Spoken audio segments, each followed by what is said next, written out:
Hey, Matt Lang, this is Matt Daniel. How you doing? Good. I'm doing good. How you doing this morning? Good, good. My name is Matt Daniel. Today is what is today? The 27th of September. Early voting has started. It's going. I'm going to ask you about that here in just a little bit. We've done a bunch of these interviews. I'll tell you about what those are. I'm the chairman of a political action committee called the Spirit of VMI. We are founded to sort of stand watch over, stand sentinel with regards to legislation and politics and politicians to make sure to try to ensure is probably a better way to put it. If we would have done this 20 years, then it would be to ensure rather than make sure that that we keep politics out of VMI, and that we let VMI run itself, if at all possible. You've been aware of the stuff that's been going on, so we'll ask you about that later in the interview, if that's okay. So we've done these interviews, and I'll introduce Matt here in a second. But Matt, we've done these with 12 or 14 delegates, and all of the executives, the statewide candidates as well, and just like to get their ideas on record for what it is they think about VMI, and more importantly, what they think about the state of Virginia and how to promote their ideas in the state of Virginia and how they may affect their voters. And so we hope to get the same to you. For anybody listening today, we've got Matt Lang from the 36th. Matt, can you tell me House of Delegates district, by the way, for anybody who's not really familiar? We're doing House of Delegates candidates, interviews for those. We call this the Election 2021 House of Delegates interview series. And Matt Lang is one of our interviewees on this. Matt, can you tell us about the 36, what it encompasses? General description, basically the 36th district is in Western Fairfax County. So it's all within Fairfax County. It's most of this town of Reston, Herndon, and a little bit of Vienna as well. If you look at the map, the way it's jigsaw puzzled. So it's mostly a suburban area, got a little built up area, urban sections along the toll road around the Reston town center and whatnot, but it's a quite diverse area as far as property owners, larger homes and estates in some places, a lot of apartment buildings along the toll road, like I said, close to just east of the Dulles Airport, but all within Fairfax County. So it's got a pretty big population of, a little bit of everything, actually. Right. Okay. And Ken Plum is the incumbent. Is that right? Democrat? That's correct. Ken Plum's the current incumbent, and he's held that seat since 1982 continuously. 1982. Yes, sir. Wow. He's been around a while. This is coming up on his 40th year. So, I mean, like I said, if there's been an argument for term limits, this may be it. Yeah.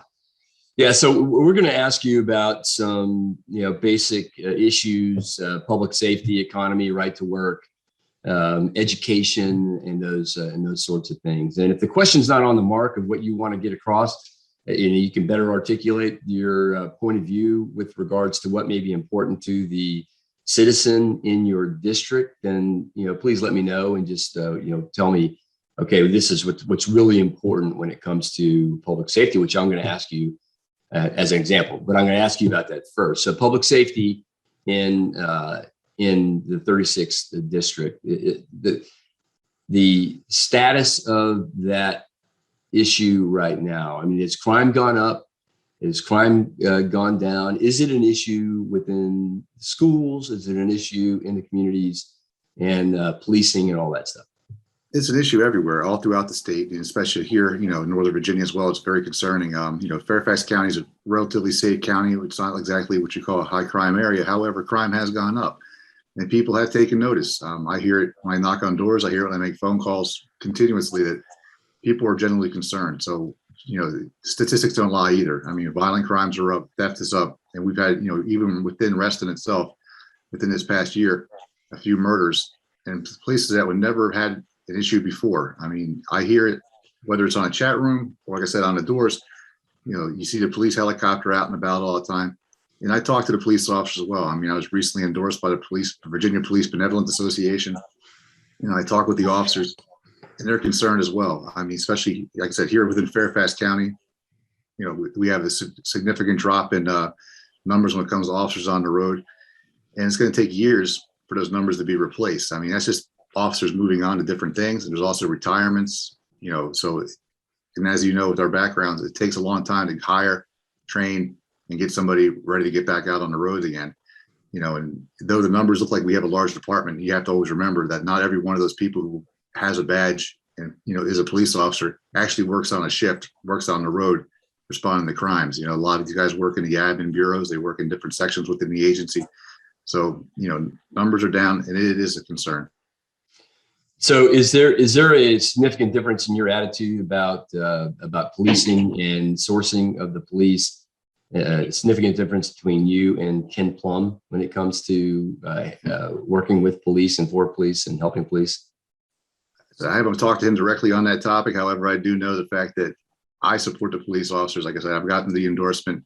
I worked as a police officer before, you know, within Fairfax County and Loudoun counties, Virginia. So I have a background and experience in that job. You know, based on Ken's voting record, especially in the past couple of years when it comes to police reform, you can see that he's definitely not out there looking for the best interests of the police officers or the community as a whole as well. I'm not saying police reform doesn't need to happen. It's an industry like everything else, and always needs to be reevaluated, and different methods and methodologies always arise. However, I think in the past couple of years, we've seen a significant knee-jerk reaction to a lot of the issues, and there wasn't a lot of thought or research put into some of those policy changes. Yeah, I mean, accountability, that just goes without saying, and things change all the time, and they should change. We die as a society if we don't change, roll with the punches here and there, but unnecessary changes like defunding of police, you know. I've said before as well, accountability, and you hit it right on the head, is the fact that accountability is you need to have accountability. You know, if an officer does something that goes against policies or goes against, you know, the law, they should and will be held accountable. You know, and that's what I think there's a misconception amongst the public, and not all the public, but there's a misconception amongst who don't understand that if a police officer's doing their job, they're going to get carte blanche ability to do whatever they choose, and they're always going to be protected. And that's not the case. I mean, in my time as an officer, and, you know, subsequent years later, over time, you've seen several cases where an officer has violated someone's rights or broken policy, and they've been held accountable. And that needs to happen. But just you know, using a wide brush to punish an entire agency for the actions of a few isn't going to make any crimes go down. And changing policies where you're decriminalizing things or raising thresholds for certain crimes, whether it's a larceny or possession of a narcotic, does not make that crime any less significant than it was before you made that change. Okay. Yeah. Do you have any commentary about the parole board issue? I think the entire parole board needs to be dismissed and reevaluated, and, you know, and stood up again. I think that the current policies over the past couple of years, we've seen a lot of people who've been released out of prisons who shouldn't be out of prison, and then who've subsequently gone right back into prison for, you know, being repeat offenders. I think there's a serious issue when it comes to also notifying the victims or the victims' families upon release as well. And we've seen throughout the state several cases where families have not been notified, where the victim has not been notified before the offender was released out of prison. Right. Okay. I don't want to beat a dead horse too much with public safety, but those two issues, funding, defunding of police, and the parole board policy, and the way that decisions have been made, and the lack of challenge of those decisions is just amazing. But so we can move on. We move on with the economy. How is it in Northern Virginia? How's the jobless rate up there? Are the numbers going up? Are they going down? Holding steady? How is it there? Northern Virginia is a blessed part of the state when it comes to being able to work. For a lot of the workforce up here is able to, you know, a lot of them are able to work remotely. We have a lot of large industries that are able to weather the storm. You know, especially here within my district, we have a lot of the IT infrastructure here along the toll road and outside the airport. So a lot of these corporations and companies were able to, you know, take the laptop home and get their work done. However, you know, you see a lot of the stores, especially the small stores, mom and pop shops, restaurants, still closed, not because they don't want to reopen again, but they just can't because they had to shut down during the pandemic for lack of resources, you know, whether it's money or staffing. And that's the common thing I hear in a lot of restaurants even now is when you ask about why the prices are so high or why the fact that, half the restaurants still shut down. It's not because they don't want to open up. They just can't get the people in there to do the job. I mean, even just yesterday, funny story, I went for a little day trip yesterday outside the district, admittingly. We went over to Maryland and we asked what the price of a sandwich was on the menu, a crab cake sandwich. And the lady said $34. I said, I've never paid that much for a sandwich in my entire life. She goes, crabs are so expensive now because we can't find enough. There's not enough people to go crabbing to bring bring food in. And I said, and she's like, it's actually cheaper to buy a lobster sandwich, a lobster roll sandwich than it was a crab cake sandwich. I mean, that's just a nice little analogy or a story, but it's kind of puts in perspective. And, something I've seen even, local restaurants here as well. What you paid last year for a meal, which compared to what you're paying now is, quite a significant increase. And I have no ill will towards that restaurant at all. I totally understand. You got to do what you got to do to stay in business and keep your staffing alive and, on the books. And that's great. But it's a problem across the board. That's incredible. And the reasons why it's due to workforce. Unless I told her, I laughed. I said, tell you what, give me a few crab pots. I'll come here in the morning and help you out. I mean, it sounds like a win-win situation for me, but it's, I'm laughing about it, but I feel like crying about it. There's so many things that are upside down, backwards, inside out, that really could be fixed pretty simply if we just had some common sense. Yeah, I know it's a national issue right now, different states as well, but even like to think about the supermarket chain, Harris Teeter just reduced their hours based on staffing issues. Now, you would think that a store still has customers around the clock because they, it's not like the population's decreased in these areas. People still need to have a demand for groceries and whatnot. But however, Harris Teeter doesn't have enough employees to keep, to keep in those later hours in the evening.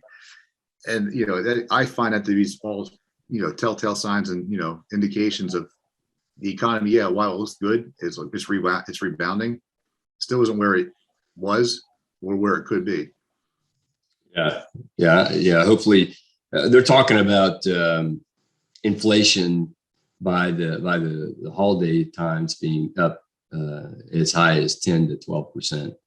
And so to me, something's not happening right. And I wonder, so I'll get this to you as a delegate in Virginia, understanding you can't necessarily have an effect on national politics and the economy, and what your constituents will be interested to hear is how you're going to help Northern Virginia, Herndon, Reston, Vienna with their issues, but how you vote is going to affect across the entire state.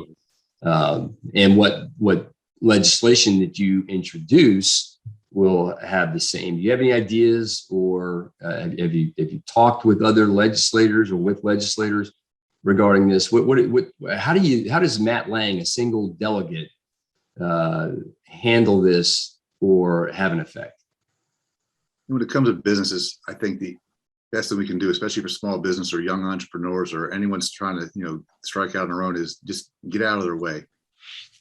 I mean, I think that it's a daunting task for anyone to start a business in the first place. And then when they see all the regulations and things they have to go through just to get off the ground, on top of starting their business itself, I think it's overwhelming and it puts a lot of people off. And that's a shame, especially for, those who are coming here from different countries and whatnot. And that was their goal, was to open their own business and be successful for themselves and their families. I think once you start diving into all the oversights, whether it's taxes and the licensing and the, insurancing and things like that, I think it's overwhelming. And I think that we should not abolish all those things or get rid of them, but also make things easier, kind of help find a pipeline to get an entrepreneur or a small business up and running. You know what I mean? And this basically, the government, though they're, I think, well-intentioned in some places, I think the best thing to do is just get out of the way. And, I think a lot of us probably had that attitude when it comes to doing things as well. If you want to get things done right, you do it yourself. And if you're not going to help, get out of my way. And I think that's what government needs to do. I don't think government should be in the business of,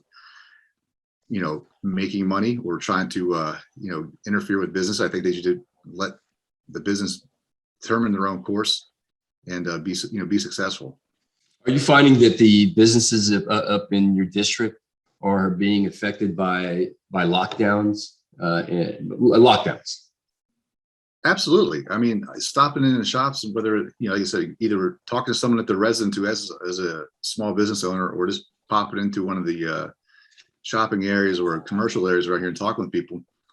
It was a big issue. I mean, the lockdowns and great. Some of the payment protection plans were helpful and whatnot. However, the benefit packages can't continue to happen all the time because it's not providing an incentive for people to get back to work. Like, just like we talked about earlier, is the fact that if your benefits are better than what the store was paying you, it doesn't mean the store wasn't taking care of their employees. It's just de-incentivizing them to come back into the office or come back into the shop or production facility and get back to work. Yeah, ipso facto, $34 crab cake Sammy, right? There you go. Wow. And like I said, I mean, if you keep, it's a vicious cycle. Like I said, I think every case is a little bit different, but I do believe that there is honor in work, and if you let people get back, if you stop paying people to stay home and actually ask them to come back into work, they'd be willing to do so. But a lot of people just would prefer to take the easy way, take the benefit and not have to go in. How about so on the strand of the economy, right to work? You're aware that in 2020, I guess, there was a legislation that was introduced to affect or do away with the current right to work standards. I do. Status in Virginia. What's your opinion on all that? Again, right to work is also I think a misunderstood concept as well. It doesn't, the argument you hear from Democrat side oftentimes is the fact that it prohibits people from joining unions and it's anti-union, when in fact, no, it doesn't prohibit a worker from joining a union. It just prohibits them from being forced to join a union. If you want to work together on things and start a union in your organization or within your industry, that's fine. But to require a worker to have to part with their pay, parts of their paycheck to pay into union dues or plans, that's not right. And there's several different organizations out there that have that are working with different communities to help that help that as well. Especially here in communities like in Northern Virginia, we have a very large population of workers from different countries that are here for a little short time before they move on to different parts of the country or go elsewhere. To require them to have to part with their money to pay for union dues isn't fair, and they don't want that. I mean, we see in different states that have a large union presence, it doesn't exactly enhance work as it does. It inhibits work and slows things down. Whether it's New York, New Jersey, Pennsylvania. Now, I grew up in those days. I grew up in Pennsylvania. I remember the unions my father used to work for was the fact that weeks, months on end, he wouldn't go to work because the union decided to stand down. They were going through either negotiations or work stoppage at the site. How is that beneficial to anybody? And what he would do in the meantime was do some contracting on the side, so just to keep, make ends meet.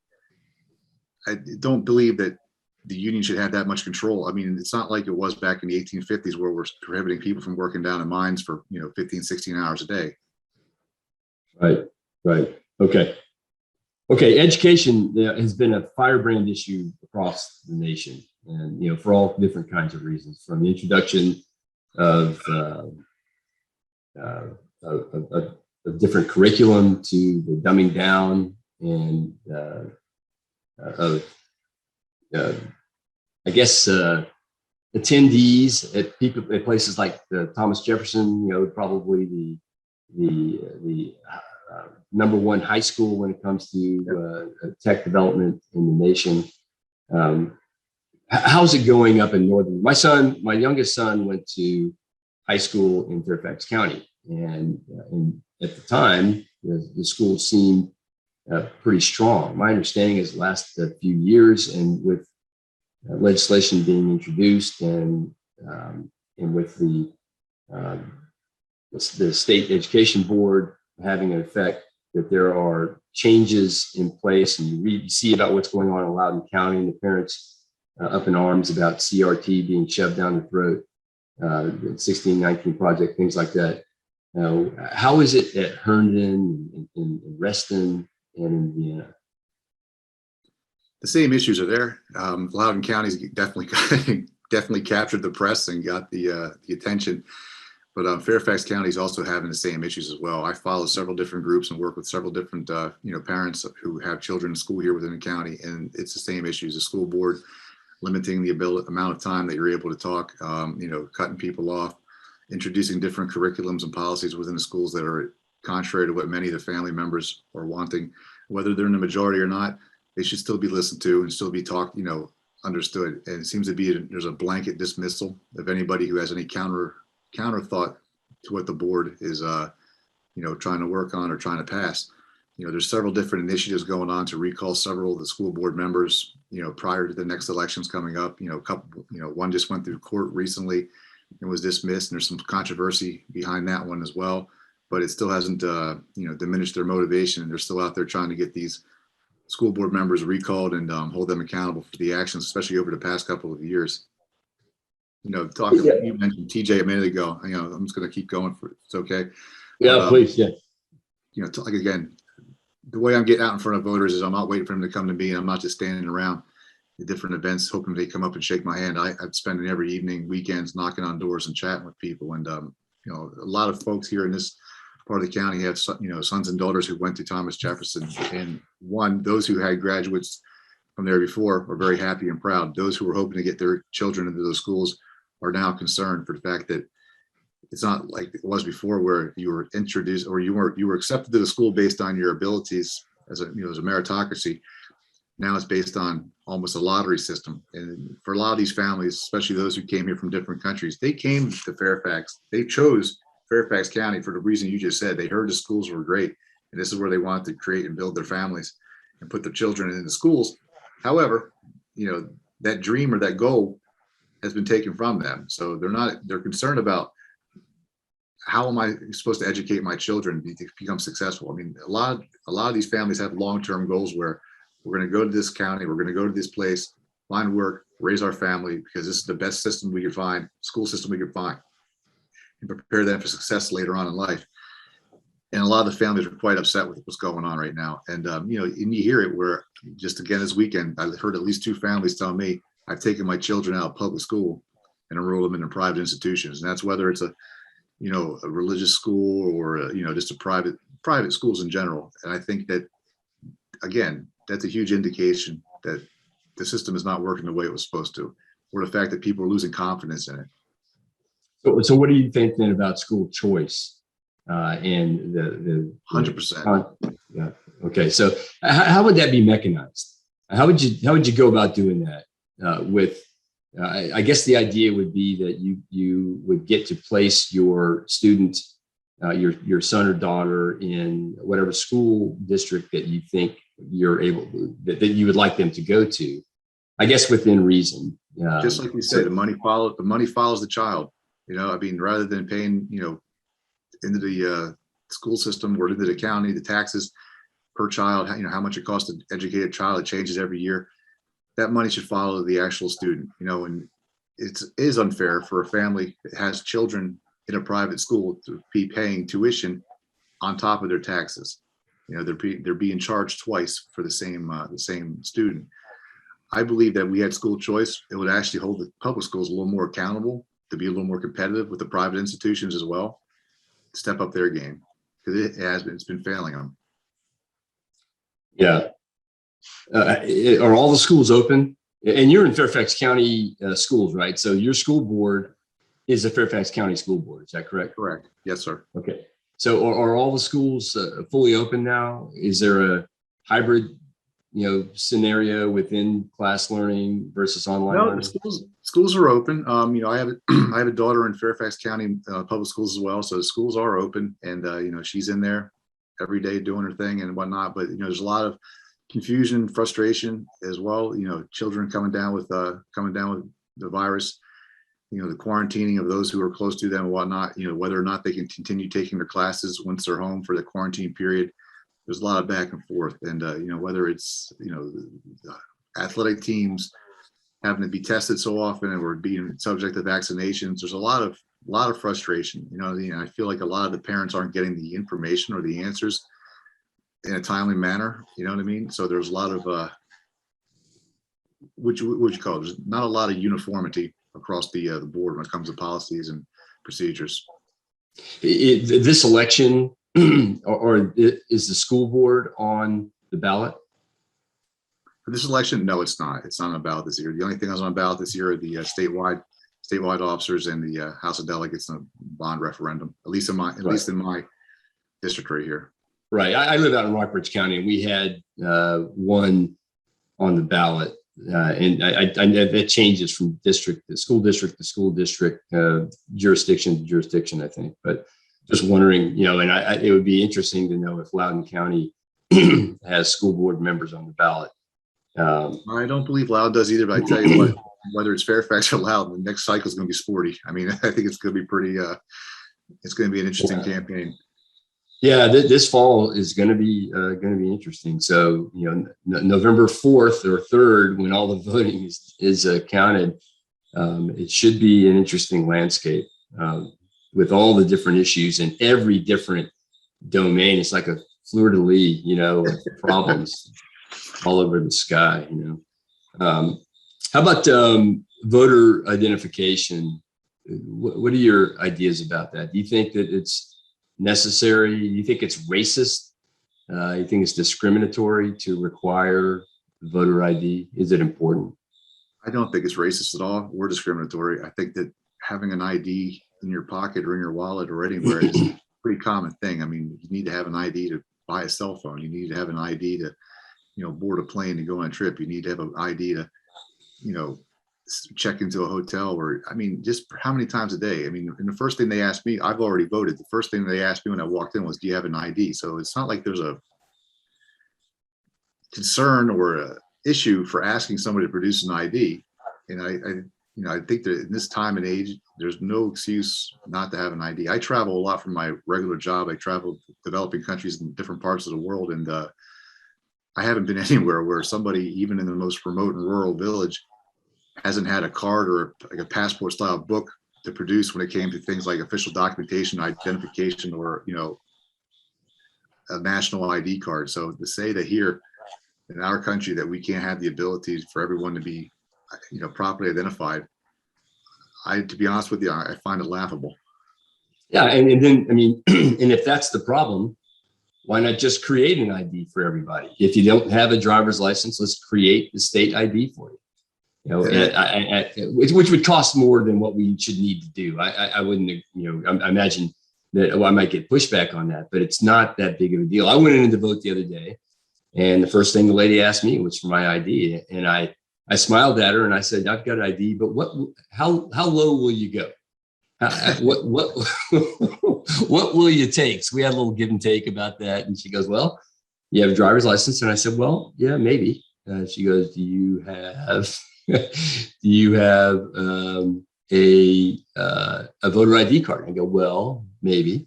And she said, do you have a bill, a gas bill or an electric bill? I said, okay, so we're going down to electric bills now. Okay. And then, so we got into this discussion, and she shook her head and she goes, I know this is really ridiculous. You probably do have an ID card, right? And I go, yeah, I gave her the ID card, but they're frustrated by it. No, if you're a registered voter, you already have either the ID card, the little voter card either came to you in the mail, or you have the ability to print one out and have it with you. You know what I mean? You have to have a photo ID. So like I said, I find in this day and age in the United States, the ability not to have an ID card with a photo on it and at least your basic information, absolutely laughable, especially if you're walking about with a cell phone in your pocket and all the other modern conveniences of life. You tell me no time that you have the ability to find yourself either an ID card, a license, a passport, what have you. Like I said, I've tried to bounce around the entire planet in different continents, and I've never run into a situation where someone hasn't been able to pull out a tattered national ID card that tells me exactly who that person is and where they live. Yeah. It's only the most important thing in our country, the elections and the leadership in our country.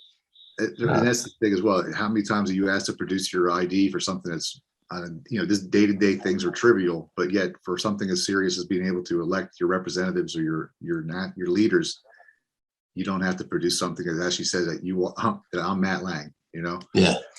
Yeah, that's crazy.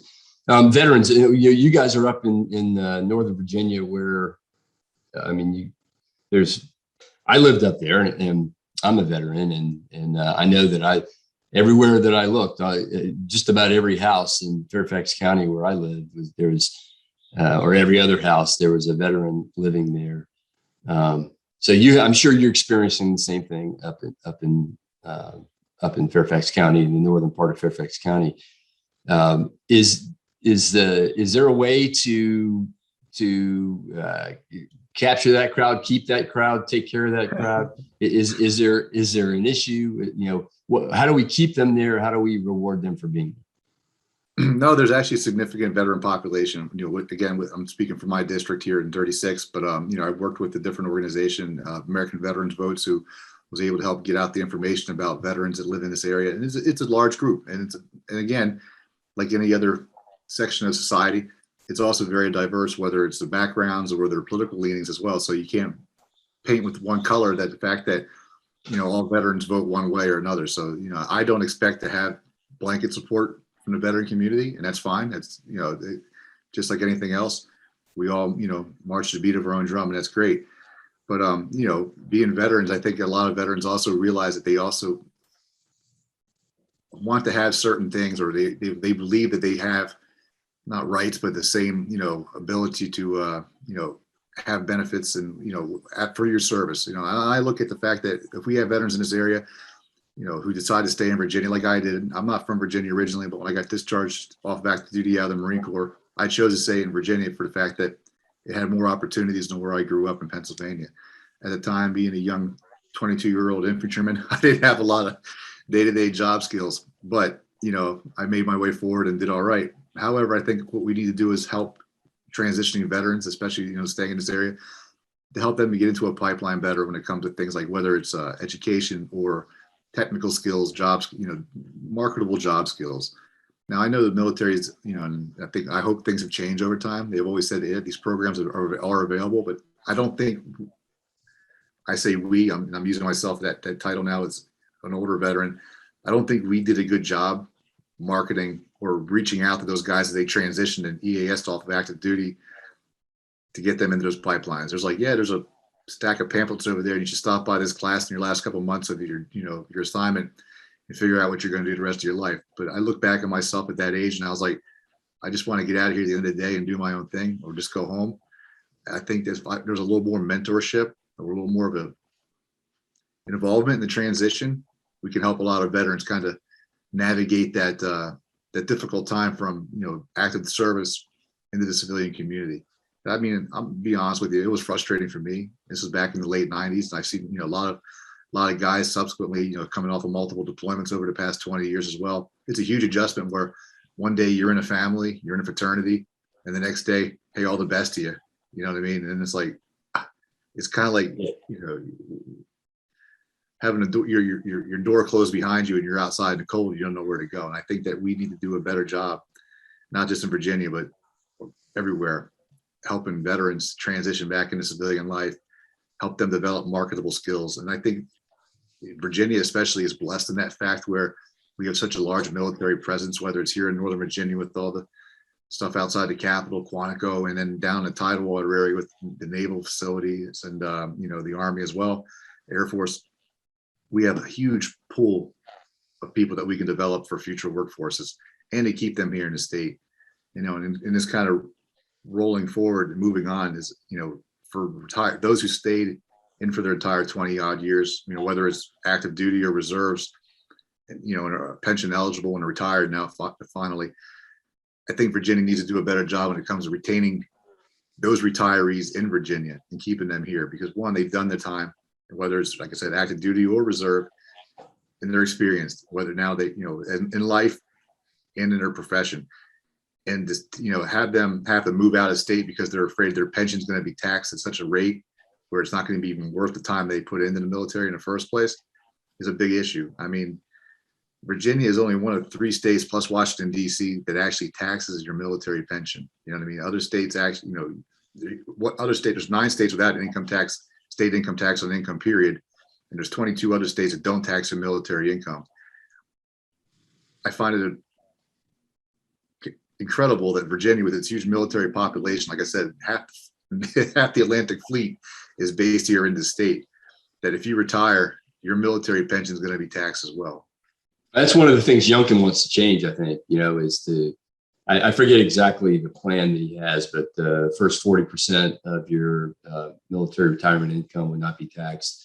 and I might get the numbers wrong. It might be more than 40%, or it might be less. I don't know, but it's a good start, and I would definitely support that. Like I said, I'm pension eligible myself. I'm retired out of the reserves on 60, and like, believe me, I've paid my fair share of income taxes over the years. And I think whenever that pension check comes in, the more I'm able to keep for the time I put in, the better. Well, I think after hearing your answer to my non-question, my more of a statement than a question, the question really should have been, why should veterans, since we are such a veteran-rich state, and you're part of the state, especially so veteran-rich, why should veterans vote for Matt Lang is what I probably should have asked, and I think you answered that really, really well. There's a program now that was not when I was not there when I got out, a skill bridge program where they're offering the opportunity for retirees to go and intern, air quote intern, for their last, couple of months, to give them an opportunity to work in a skill set they have not worked before. And then whether or not they are kept or whether they choose to stay is up to them or the organization that they intern with. But it's a nice step. Soft transition rather than that hard, you're in uniform one day and then the next week you're supposed to walk into an office with your bag lunch and leftovers and pick up where you. Yeah, really. I see it from, in my job now. I see retirees come in from active duty, whether it's, doesn't matter if it's the Marine Corps, all the Coast Guard, Air Force, Navy, whatever. It's tough. It's by no fault of their own. It's just you're used to one thing for so long, and the next day you got to pick up. And I've heard other civilian workers say, "Well, it's like changing any job." I'm like, "No, it's really not." No, it's not. It's a whole different. I only say this word once. It's a whole different paradigm. If I say the word paradigm more than once, and this time I used it in sort of in parenthetical, then the guys, my buddies who be listening to this, are gonna make me buy them a beer. Because that's just one of those words you don't use too much. So, we're getting toward the end here. There's such a divide in the country right now. It's refreshing to hear that there's at least one side of the aisle that wants to come to the table and try to make peace, if you will, while standing for their own principles, and the other side not doing that is frustrating. That there's not very much moderation today. That it's almost dangerous, to be on the right in a left-leaning area. It is dangerous in a lot of cases, and we've seen that over the last few summers, especially summer, not this past summer, but summer before that. You happen to walk in the wrong part of town wearing a wrong color t-shirt or whatever, you might find a brick upside your head. But then that cascades up to the political level and then push back down again through the media. And it's so frustrating for all of us, including you too. What can you do? What can you do as a delegate in Virginia's House of Delegates to help bridge the political divide? This is something I've worked on since the beginning. I've said since the beginning, the fact that I would listen to everybody, and I do. I think that's one of the reasons that motivated me to run for this position in the first place, was I believe the current delegate wasn't listening to a large number of his constituency.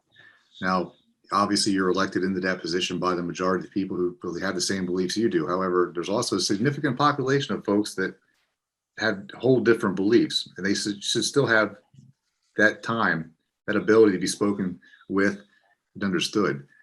And that just wasn't happening. Like I said, I refer to knocking on the doors. That's where I get my information from. Folks who've been here for years saying, I've never heard from him, I've never seen him. And if I have reached out to him, I didn't hear back because it wasn't something that he was going to speak about. I listen to everybody, and I have you have to living in a place like Reston, Herndon, and Vienna. I mean, it's a very diverse area. So there's a lot of differences of opinions. A lot of people, what I hold close may not be what somebody else believes or wants to think about. But you have to listen to everybody. Give them that time to speak. Give them that time to actually, come to you with a problem, because you're going to find a lot of ways to help that person out, or it's going to open your eyes up to things that you hadn't thought about that you could, and may not have been a traditional issue you would have taken up in the past, but you're going to take it up. Like I said, that's what I've always been. Whether, my time in the military, time in the police, the number one thing is you listen more than you speak. You take in the information and you try to find a solution.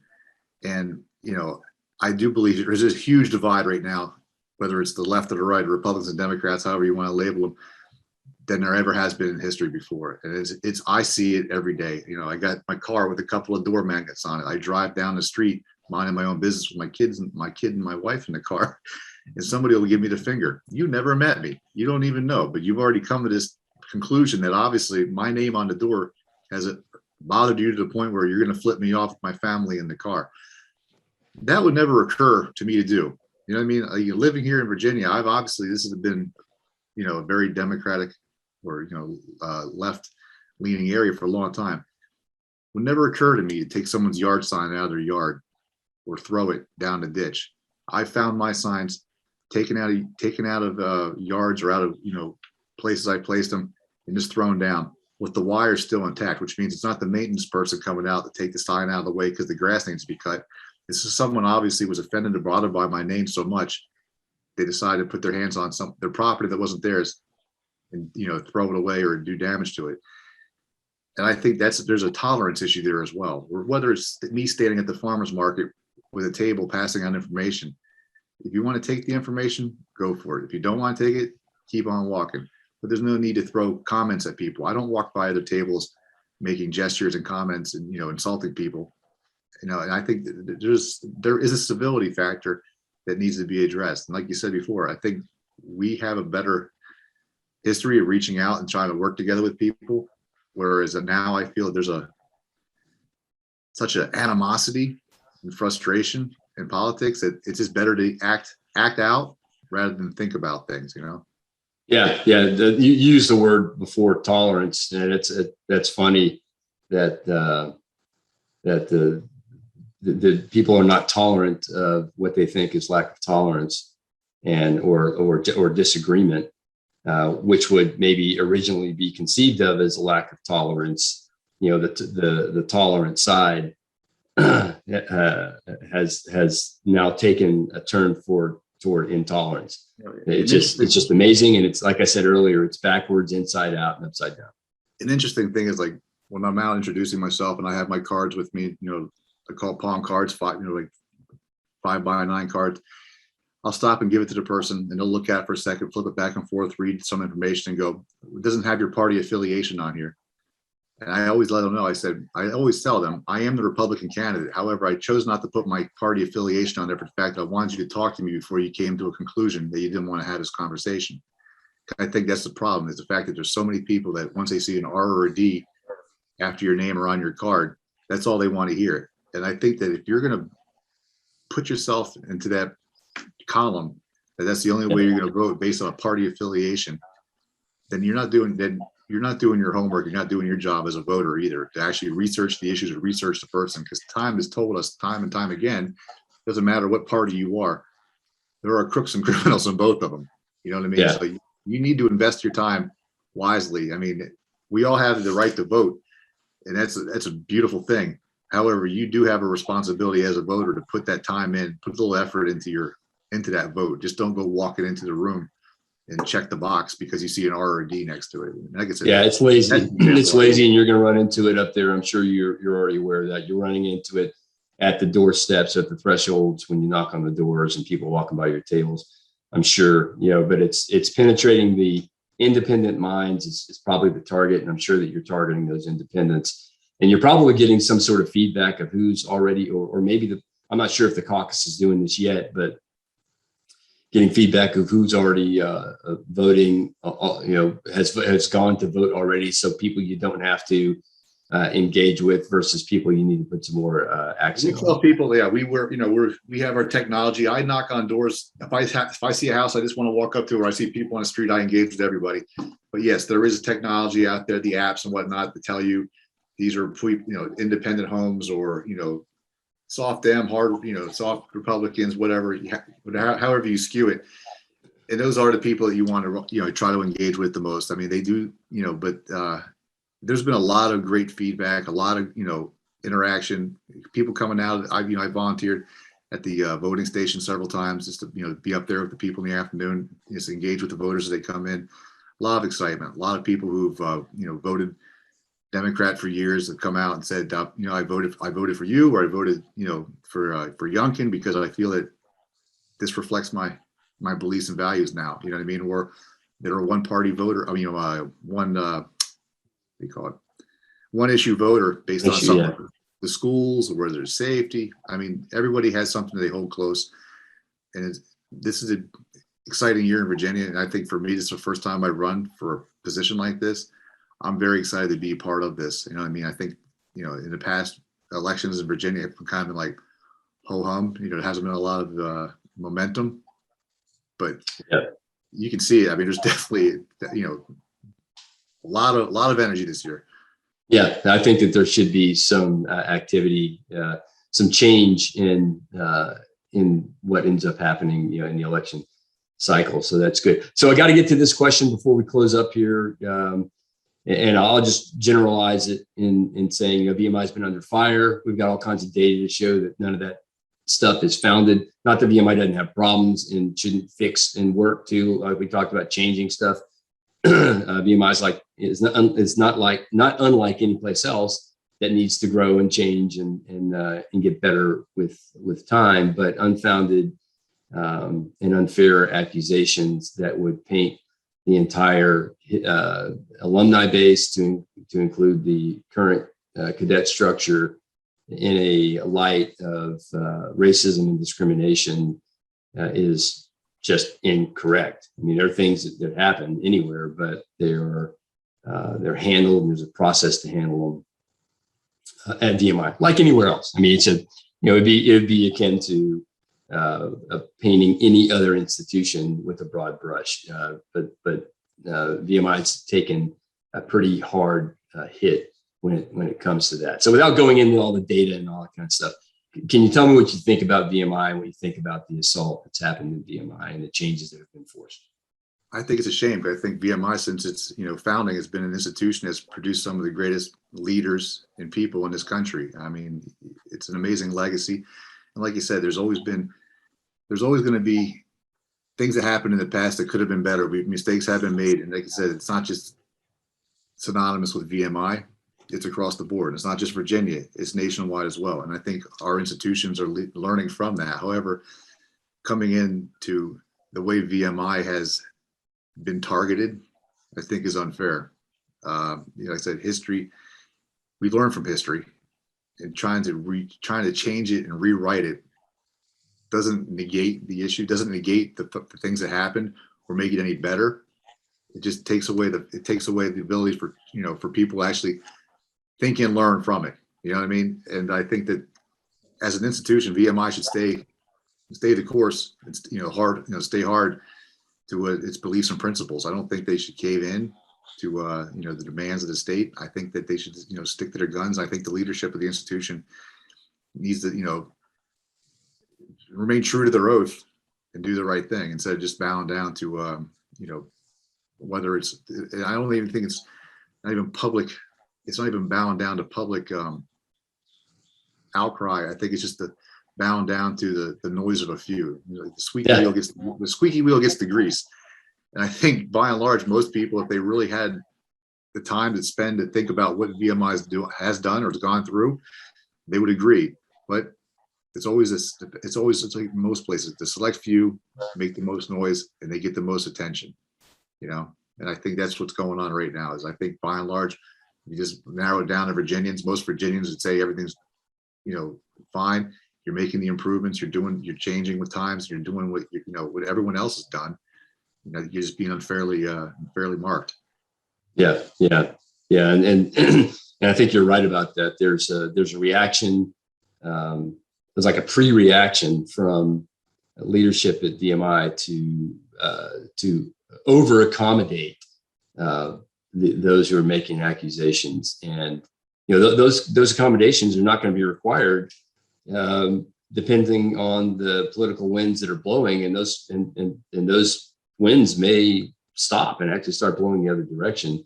But the fear is that we may go too far in making those accommodations, and to stop, think, and really go back to your mission statement and try to fulfill what you were designed to do in the first place, while trying to be as fair as you possibly can be, which it has. And there's all kinds of mechanisms in place to keep VMI fair and just and right, and all that.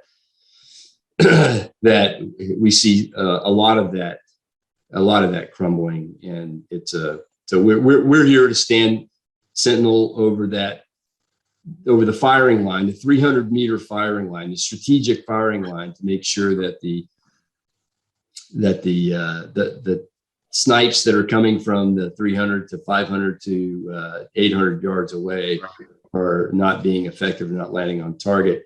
Meanwhile, and I've not said this before in one of the interviews, but it's true, and we do talk about it among ourselves. Meanwhile, there's the 5-meter target, the bayonet target, or the small arms, handgun target that's being peppered with assault right now. That is